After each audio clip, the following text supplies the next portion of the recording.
Hey guys, welcome back to my channel. তো আজকের দিনটা শুরু হলো খুব সাধারণভাবেই, সকালের শান্ত পরিবেশ আর নিজের মতো করে একটু সময় দিয়ে।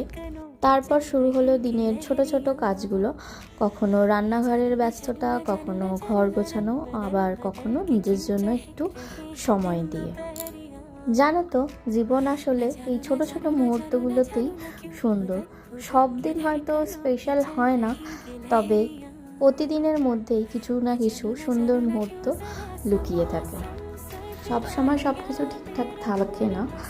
কোনো দিন হয়তো খুব ভালো লাগে, ভালো যায়, আবার কোনো দিন হয়তো খুব টায়ার্ড লাগে। সেই দিনগুলোতেও নিজেকে আরও ভালোভাবে গড়ে তুলতে ইচ্ছা হয়। এই ভিডিওতে আমার দিনের মুহূর্ত নয়, আমার জীবনটাকেও আমি তোমাদের সঙ্গে অনেকটা শেয়ার করছি। সত্যি বলতে আমি খুব সাধারণভাবে দিন কাটাতেই ভালোবাসি, আর তোমাদের সাথে সেই জন্য শেয়ার করতেও সেগুলো খুব ভালোবাসি। তো এইভাবেই আমার এই দিনটা কেটে গেল। আশা করি তোমাদের এই ব্লগগুলো খুব ভালো লাগছে। যদি ভালো লেগে থাকে তাহলে অবশ্যই একটা লাইক, কমেন্ট আর সাবস্ক্রাইব করবে। তোমরা যত বেশি লাইক কমেন্ট করবে, আমি তত বেশি উৎসাহ হয়ে আরও ভালো ভালো ভিডিও দেওয়ার চেষ্টা করব। আর এভাবেই পাশে থেকো। বাই।